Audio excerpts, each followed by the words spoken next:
Hi again. This tutorial will continue on with the topic of looking at ways to help our viewers understand exactly what we're trying to show them.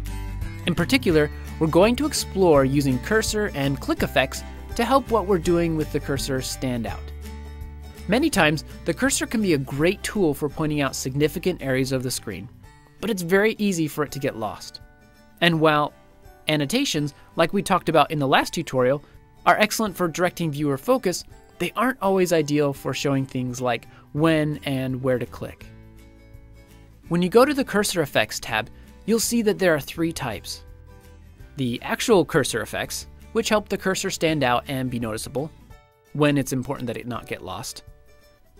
Left click effects, which are mini animations that happened around the cursor on your screen to help viewers know when and where you clicked. And right click effects, which are the same as the left click effects, except for, you guessed it, they occur when there was a right or control click instead of a left click. The nice thing about these click effects is that when applied to your video, they automatically show up when there is a click. You don't need to spend time figuring out exactly where to put them. A little word of caution, the cursor and click effects can be very effective, but you can overdo it to the point that effects could actually distract from what else is important. So be sure you're consciously making decisions about how much and when to use them. Alright, now on to the practicalities. Here's a part of the video where I click on Jupiter. And while I say that I do that in the narration, it is a bit subtle, so I want to make where I click a bit more explicit. Let's use a left click effect. Generally, I like the click ripple, and if you click on it you can see the preview. It's a nice effect, noticeable but fairly subtle. And often, that's enough to clearly get the point across. However, since we're dealing with a point in the video that's mostly black, it's probably too subtle. Same with the click warp. So I'm going to try the click rings. Let's drag it to the canvas. You see how the highlight lets us know where we can put it.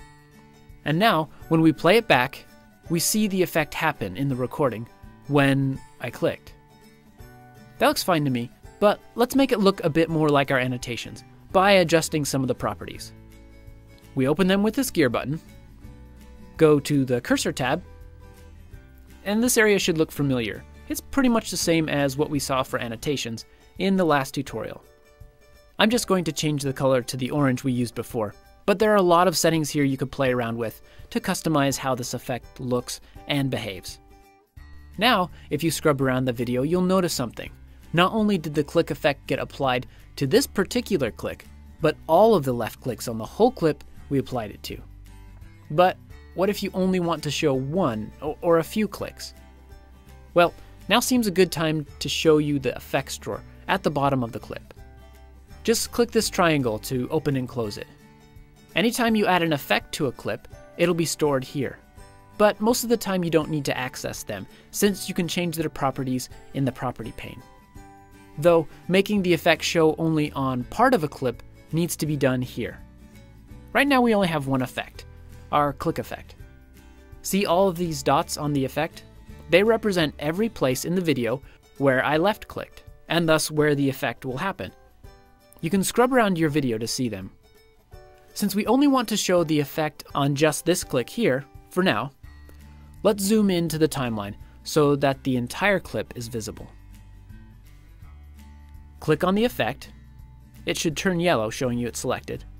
Then drag the left edge inward and the right so that only this one click shows. Now, when we scrub around the video, the effect doesn't appear on any of the other clicks, just the one we want. Alright, that's cursor and click effects. Go ahead and add some to your project or the example project. And I'll see you in the next tutorial, where we'll begin covering ways to make your screencast look more professional and polished.